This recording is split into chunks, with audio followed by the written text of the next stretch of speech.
The Evil Mouse. Hello, this is Natasha, and I'm here with an old French fairy tale about an evil mouse. Listen on if you dare.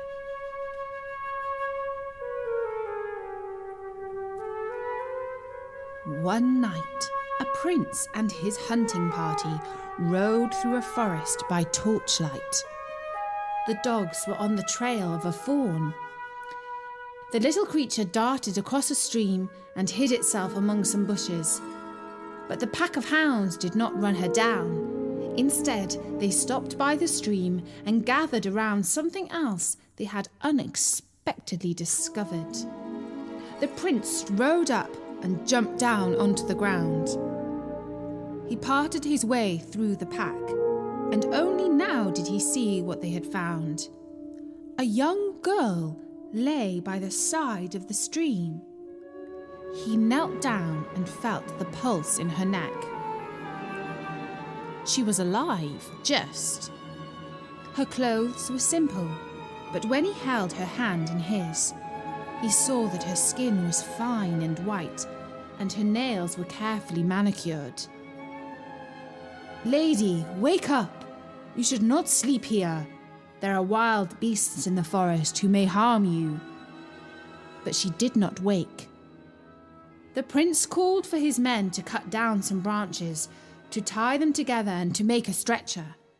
This they did, and they carried the sleeping maiden back to the castle, where the serving maids laid her in a soft bed.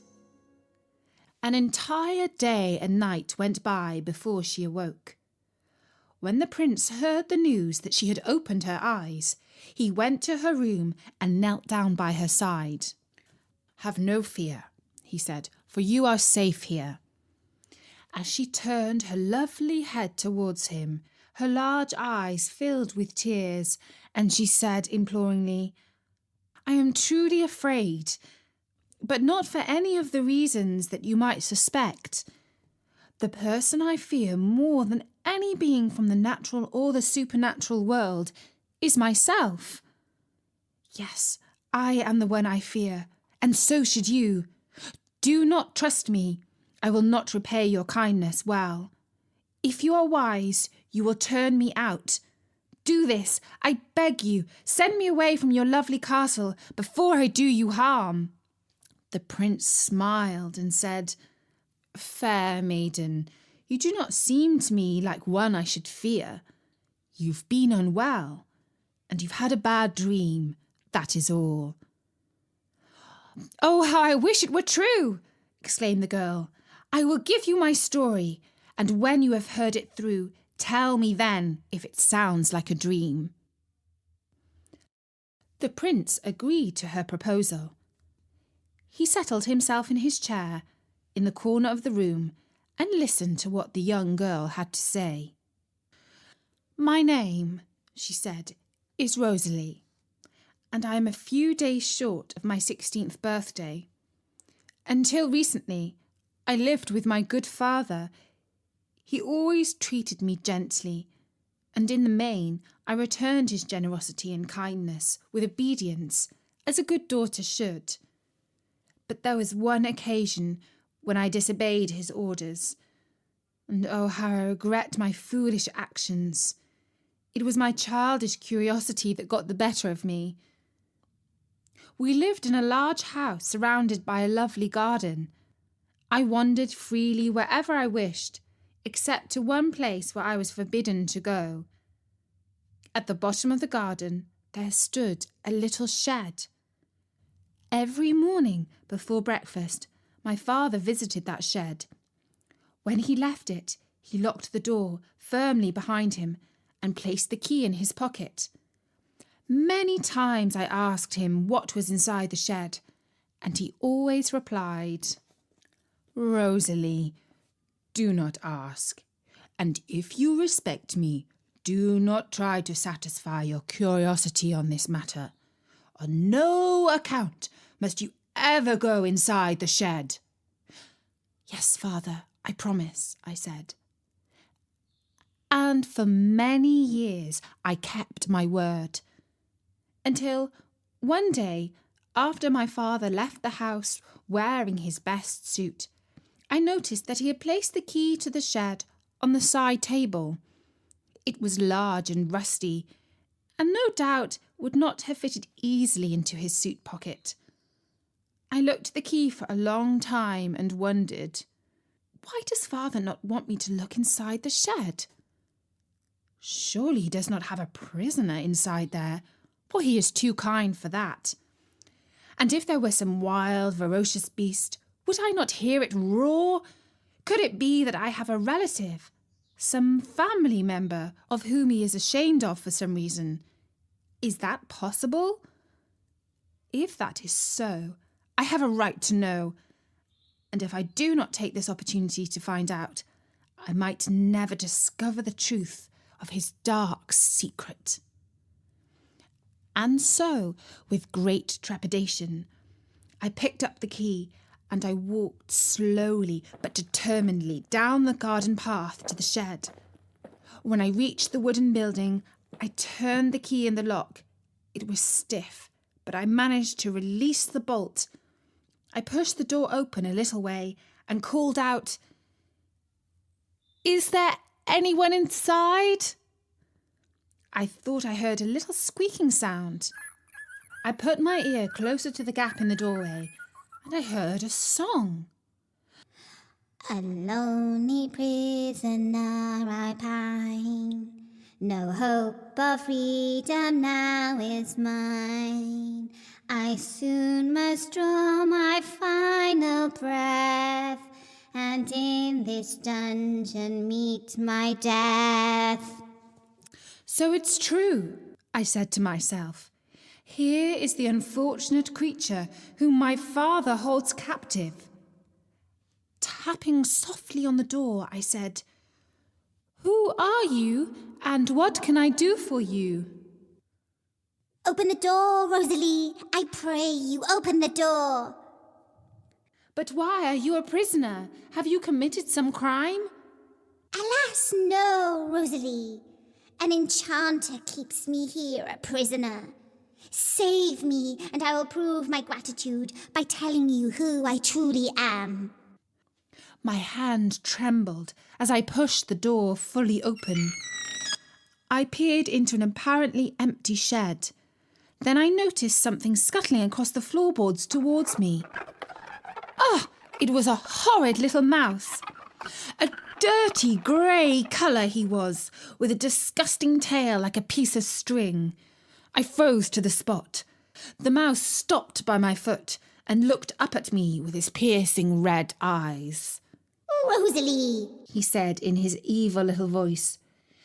You have delighted me with your foolishness. So it has turned out that curiosity didn't just kill the cat.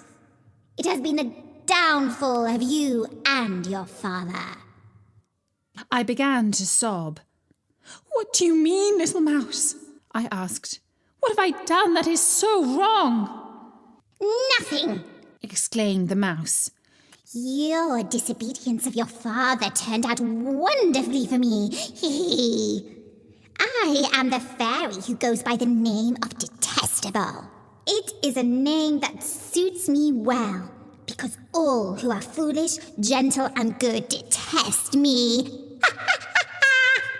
And none more so than your father, who turned me into a mouse and imprisoned me in this shed.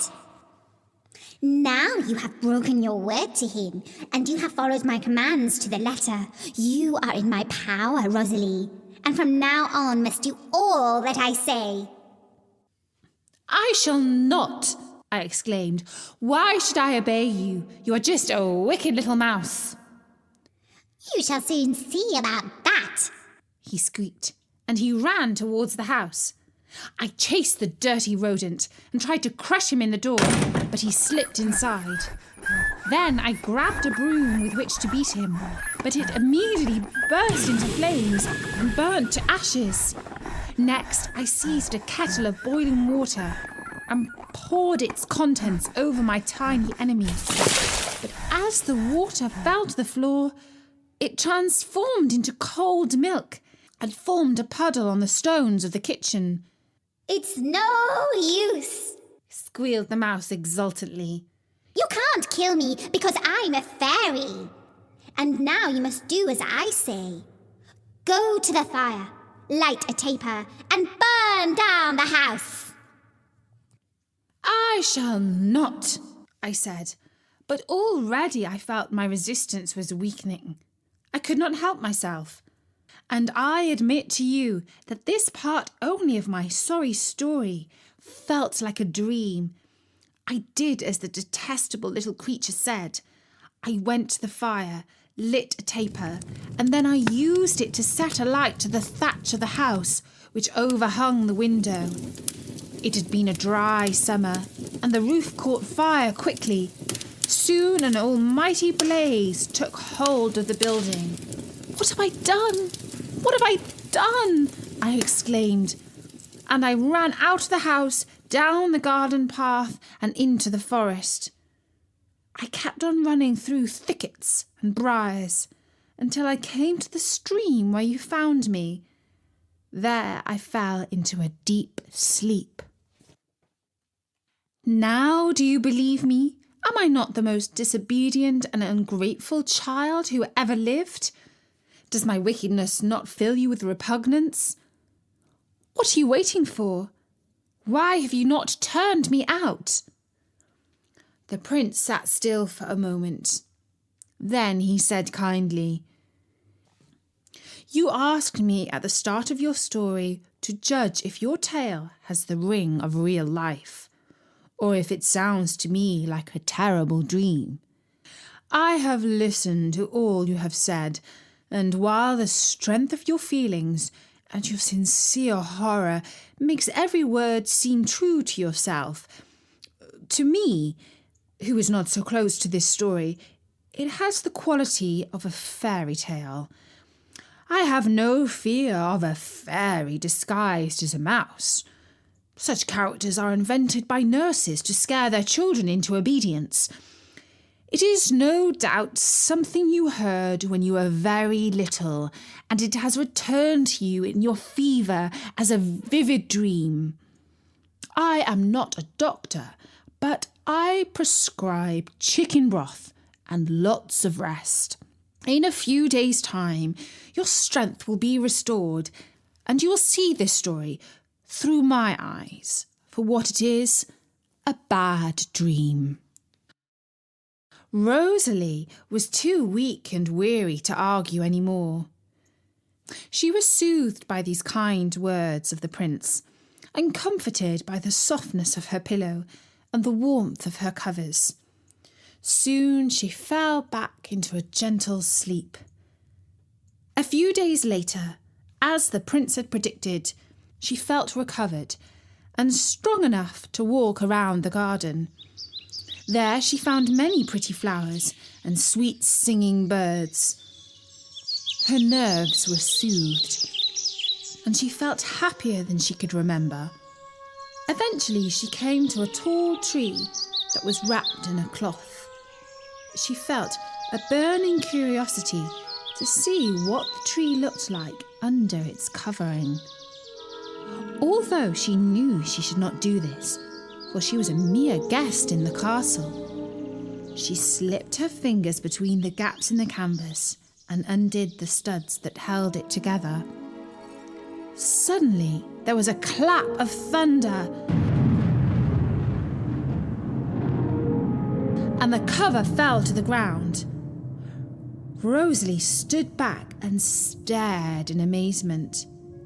It was a tree of marvellous beauty, with a coral trunk and leaves of emeralds.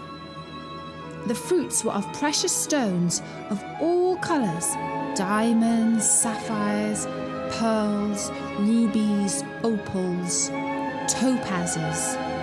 While she was still dazzled by the brilliance of what she had discovered, she heard a little voice. It said, Rosalie, listen to me.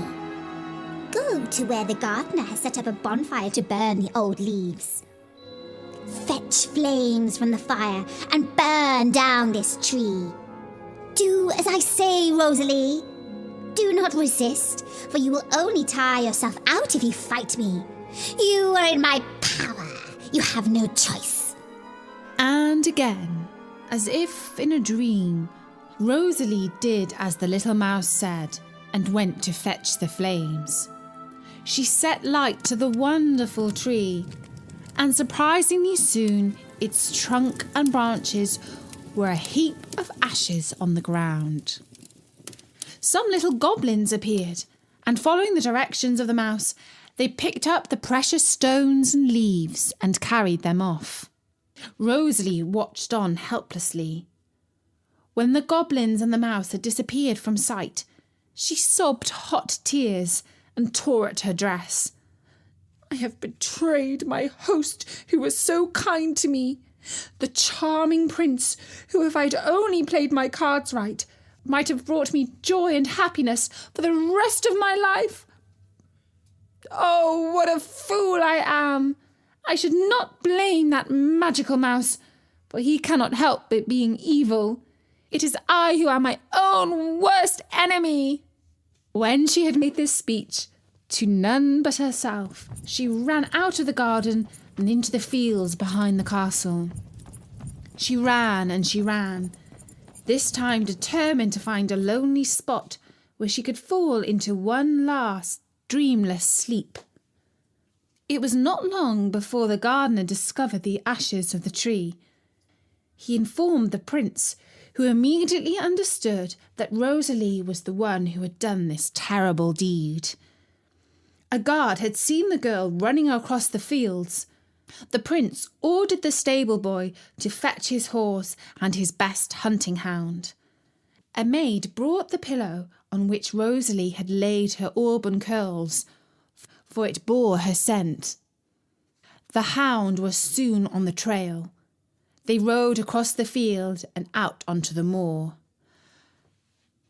Some hours later, the prince discovered Rosalie hiding herself behind a boulder.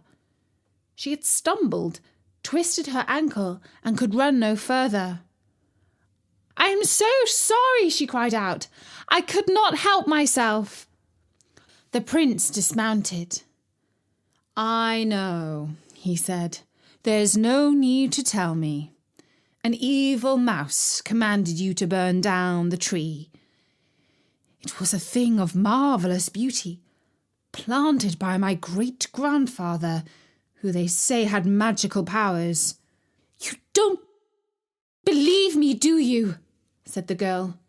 But if your grandfather had magical powers, why is it not possible for an evil fairy to take the form of a mouse? Because, said the prince, but he did not complete the sentence. Just then he noticed a grey little creature sitting on top of the boulder. The mouse was shaking with laughter. Said the mouse. Now you too are in my power. Never, cried the prince. And so saying, he drew the sword that had been made years ago by his grandfather. It was a magical sword that could kill fairies.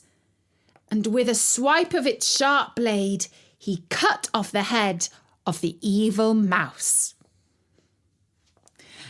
And that is the story of the evil mouse, read by me, Natasha, for storynory.com. Do I have to tell you that Rosalie married the prince and they lived happily ever after? The only trouble that they received from mice after that was the sort that could be dealt with by the castle cats. Bertie says that he has based the story on The Little Grey Mouse by the Countess of Sigur. She was born in St. Petersburg in Russia in the year 1799. Her father was sent into exile and the family moved to France. The Countess wrote a number of novels as well as a book of old French fairy tales. Bertie has changed this story around a little bit. In our version, there are fewer fairies, and the state of Rosalie's mind is more important.